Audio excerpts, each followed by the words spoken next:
Alright, what's going on everyone? This is Zen here from Zen Multiverse and I hope you're having a great day. So today we are going to break down the story of the first introduction for Tosin ODUYE. This one is for the teacher who passed me the math test face down and didn't think I was going to become successful. This is for 9 times 9 equals 81.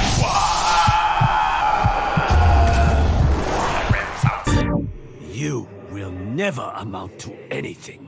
We shall see, brother.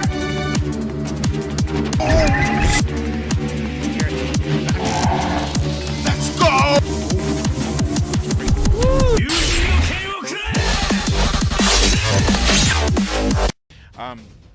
And there's a lot of hype that goes around this character, and I'm pretty hyped for this character.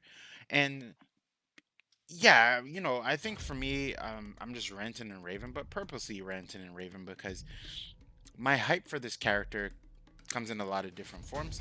But one of the things that in Black Panther number 3 or number 200, depending on how you're looking at the numbers, we are introduced towards the back of the comic book towards this story, right?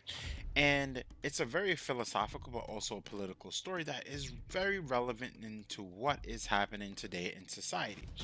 So it talks about just basically Wakanda itself, but how Wakanda is basically drifting from, I would say, their original culture, right? That Wakandans would live with the land and not using the land. And vibranium is a gift, right, to the people and to the land itself, but it isn't something that should be used so freely. Something else that gives relevance into current state is that Wakanda is a place that is seen throughout the world as something that is as a place that is very technological, Afrocentric futurism, right? That when people look at Wakanda, it is seen as a beautiful nation that is highly advanced on a technological and even a social level. But we're getting the narration that that is not the case. That instead people are immersing themselves in this technology, and they are starting to view themselves as better, right? That humble mentality is starting to stray, and what we have in this sense is just people who think they're better than people, right? Essentially. And the narration goes through the aspect of basically that Wakanda as it was known is no longer Wakanda as it is today, right?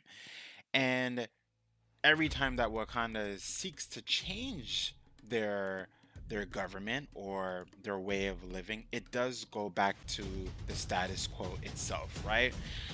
One of the things that's promoted in this book is that Wakanda is now going to a democracy-based way of government, right? And the narration that we get from none other than Tosin ODUYE is basically that the people have diverged, right? They have left Wakanda. They have left Wakanda as it is now to start their own, right? Not saying that they're starting their own Wakanda, but they're basically living the life that Wakanda used to be, right? So they're going back into nature. They are living with the land, giving thanks to the produce that they have, and giving relevance into something called flow, which we'll talk about a little bit later. So, and they utilize vibranium in a way that they become part and parcel to vibranium itself, not using vibranium to create weapons and things of that nature, but letting it flow through them. And because it's been able to flow through them, we get this understanding that uh, some abilities have emerged from that, right? Now, I'm going to talk about something a little bit later because some people have mentioned this. What about the vibranium poisoning? And I think because they're practicing something called flow, right, is why they're able to kind of diverge away from that and even protect themselves from that because there's a unison that's happening. So, with that, um, we are getting the narration from Tosin Odoye, and he goes through the process of saying, our my tribe has left, and we lived a pretty peaceful life, right? Where they played games, they ran, they picked their produce, they've really lived with the land instead of using the land. And it's come to the point where they just watch Wakanda itself, and they're just like, this is not the Wakanda that we know. This isn't the one true Wakanda until and they've watched wars. They watched aliens come to Wakanda. They watched pretty much everything, but they decided to not intervene, right? Kind of sounds similar to the Eternals in some kind of respects.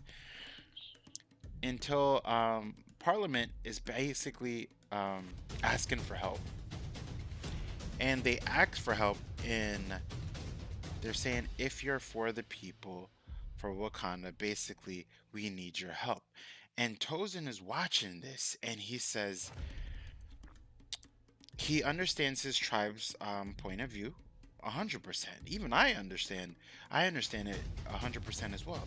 But what he's basically saying is, no revolution has ever happened without someone taking a stand. So he goes and he decides to help. And when he gets there, he introduces himself as Tosin, right? And because one of the soldiers is like, "Who are you?" And he's like, "I'm Tosin, and I'm here to fight for the one true Wakanda." And it is a sight to behold, because he's flexing off his skills, right? His skill sets. Um, but it's pretty cool. It's pretty cool because we get political, but we all also get philosophical, right? That Wakanda is basically um, becoming this state of overbearing use, right? When it comes to um, technological prowesses and even utilization of resources that are within Wakanda itself. And there is this tribe that seeks to just be whole again, right? Or to live with the land, because the people and the land were one and two and the same, right? And that's what Tosin is fighting for, right? He's fighting for what Wakanda always stood for. And this is why he says the one true Wakanda. And this is the introduction of Tosin himself, right? Through this narration. And because of this narration, you get a chance to see inside of his psychology, right? His way of thinking, and also his stance itself. So, uh, we're gonna get into just what is flow, right? Because they mention it from his upbringing that he was practicing the flow and what that is. And I think this is why there isn't so much any, well, there's more to be said where, right, when we read future books, but I think this is why we're not seeing too much of the vibranium poisoning, because the vibranium is embedded on them and also in them, that did create um, these myriad of different abilities that he has. And I think because of this martial arts, for lack of better words, I'm going to call it a martial art. Because of this martial arts or way of living, he has been able to live in unison with the vibranium, because he is now living vibranium himself. But with that being said, I'm going to do that for another video, which is um, Tosin Oduye's martial art, which is flow. So this is Zen from Zen Multiverse, saying peace, love, and prosperity. If you're enjoying the content, you already know what to do. Drop a like, subscribe, hit the notification bell, and I'll catch you all later for the next video. Later, everyone. Tosin Oduye.